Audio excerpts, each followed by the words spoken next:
Assalamualaikum warahmatullahi wabarakatuh. Bertemu lagi dengan saya Saskia Ratwatunisa, Nuratu Desa dari Saskia Ratwatunisa dan episode tutorial mulai dari 2. Kali ini saya akan menjelaskan topik mengenai caraku untuk melatih diet sama berpuasa berapa. Jadi gini, diet ini merupakan salah satu hal yang cukup wajar ketika kita mau menyediakan makanan yang seadanya dengan porsinya sedikit.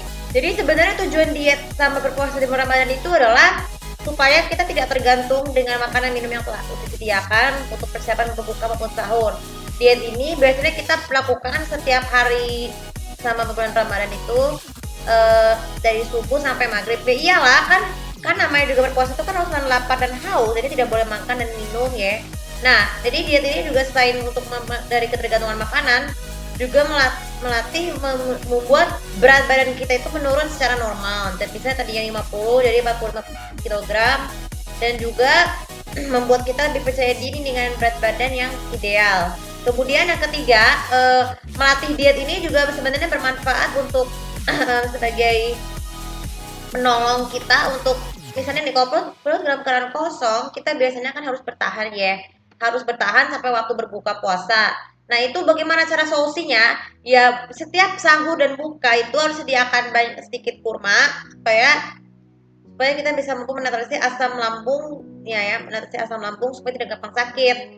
Nah, kemudian melatih diet di bulan Ramadan juga memiliki faedah lain, yaitu kita bisa juga merasakan bagaimana orang yang kurang mampu itu bisa berpuasa hampir selamanya. Ya iya, orang yang tidak mampu tuh yang bisa kita julukan si miskin papa ini berpuasanya bisa hampir selamanya seperti dilakukan oleh orang tua. Memang sih orang yang sudah berumur lanjut itu kan bisa juga gampang sakit. Jadi maka mereka bisa bertahan untuk berpuasa. Dan cukup sampai di situ.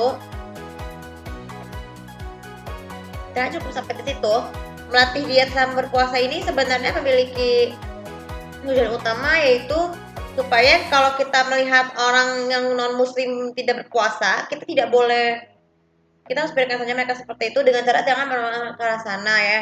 Itu sama halnya dengan membatalkan puasa dan karena memikirkan makanan. Dan yang paling penting sekali, melatih diet sama berpuasa di bulan Ramadan ini juga mengontrol sikap, emosi dan perilaku yang dari hal-hal yang membatalkan dan merusak pahala puasa ya.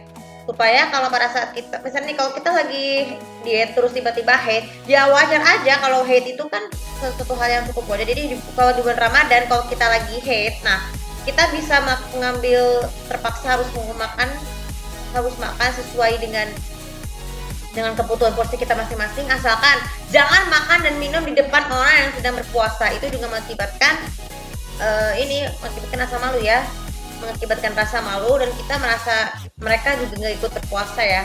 Oke, untuk video kali ini juga bisa manfaat, dan jangan lupa seperti biasa untuk follow sosial media aku, komen, dan juga subscribe channelku di sini untuk mengetahui lebih lanjut apa melatih latihan diet yang perlu kalian lakukan ya untuk melatih diet sama bulan Ramadan. Oke, terima kasih. Assalamualaikum warahmatullahi wabarakatuh.